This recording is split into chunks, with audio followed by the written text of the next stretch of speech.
And speaking of interesting stories, why the slowest EV chargers may be the fastest way to get people into EVs. This was published in Grist on January 30th.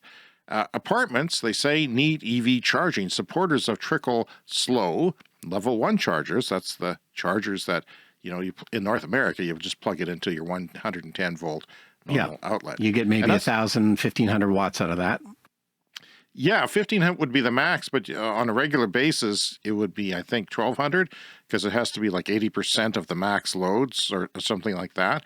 And I just wanted to say that my Leaf, since we have 2 EVs now, is charging just on level 1. And it's going well. I'm surprised how well it's going.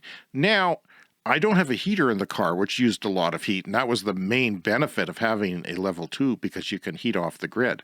So that's not an issue. But it is charging. I mean, it's a small mileage car, and I don't use it.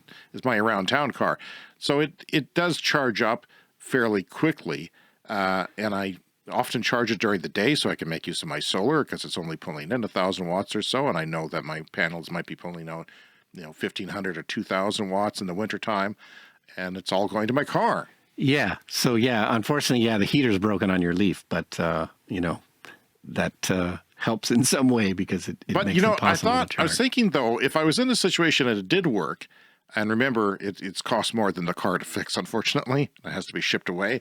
If it did work, I think I would charge to 100% every day and have it finish charging at 100%, an hour before my departure time, and then I would have the heater come on, and it would use 1,000 watts from the grid, and on a really cold day, it would also, take part of that 1,000 watts and heat the battery, say 400 watts on the extreme minus 30s cold, perhaps, and then a little bit would go to charging, or not the heating of the car, which is thousands of watts, 6,000 or 7,000. So what it would do is it would deplete the battery in that situation, and it would go down to 80% or something, or maybe 90%, depending on how cold it was and how long it was warming up. And, it would still work for me. So it's kind of interesting. That might be a method. And just to recap, so level 1 charging for an electric car is just a normal, in North America, 110 outlet. You'll get 1,000, maybe 1,500 watts. Level 2 is a 220 volt or 240 volt, and you can get, 7 kilowatts, maybe 10 kilowatts. And then level 3 is the fast charging that you'll find at, superchargers or, those type of outlets. So in my car, because the Nissan Leaf is oldest from 2013, very early electric car, it only has a 3.3 kilowatt charger in it. I think you could get a 6 that was optional. Yeah. My Bolt, which is new, it has up to 11, which is nice. But, most panels at homes won't have enough juice for that. Yeah, you've got to be wired to be able to do that, yeah. And the charger, the EV supply charging equipment that is external, it was 7.5 kilowatts. So it's really good. I mean, it's better than 3.3. There's the odd situation where that's better. If you have a big battery that wants to charge up for a road trip the next day, you want to get it in there as fast as possible. But the 3.3 was fine for most situations and heating the car. Yeah, short trips around town is what you do in that Leaf. So anyway, the theory here is that level 1 chargers, if you advocated for those in apartment buildings and condos, because they would require an expensive electrical upgrade to give everybody a level 2 240 volt charger. If you think of a building with 100 people in it or something, that's a massive amount of electricity that would have to go into that building, so that would be very expensive to do that. But a level 1, well, they're already there. And in Canada, depending on how heated your garage is, you might have a level 1 block heater cord for heating the oil in your car.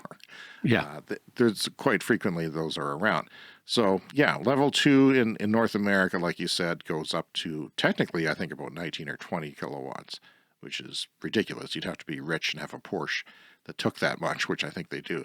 The required improvements and charging hardware were so costly that they'd only be able to install a couple of chargers, requiring tenants to share those chargers. And since the powerful level 2 would only fill a EV in a few hours, the residents would have to move their cars. You can imagine what this would be like, having to get up and move your car. That would be a pain in the butt. But the level 1 chargers, which level one is not just a normal electrical outlet. It has to be dedicated to just that. It can't do anything else.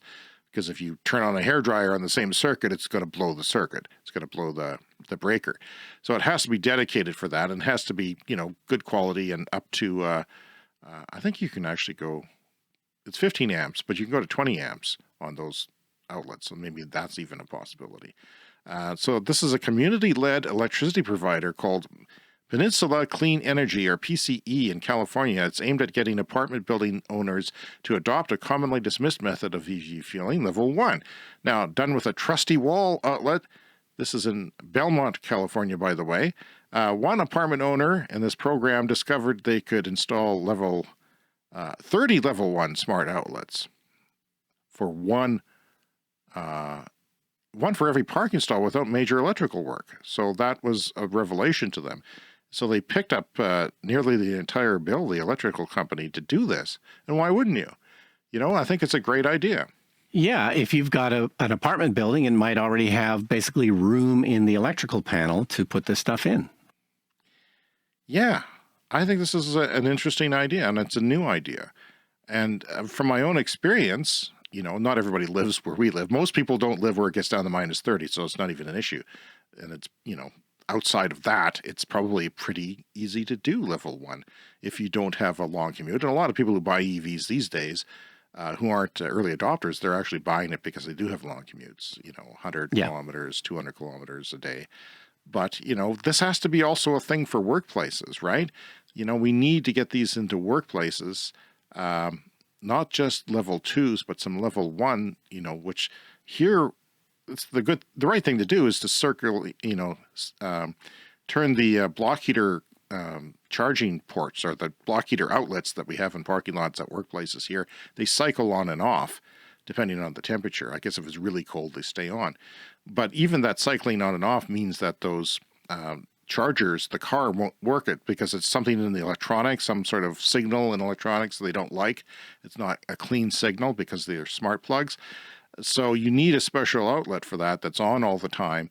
And, we got to start doing that. We got to start putting that into building codes and just local bylaws to make that happen, because that will encourage EV adoption. If you can't charge at home at all, if you can charge at work and maybe the grocery store at a higher speed, that's pretty, it's pretty good a way to get it done, especially if the workplace pays for it. Which and Walmart had a big announcement this week that Walmart is refurbishing a bunch of their stores, and they're going to include some fast charging with that. So that should be interesting.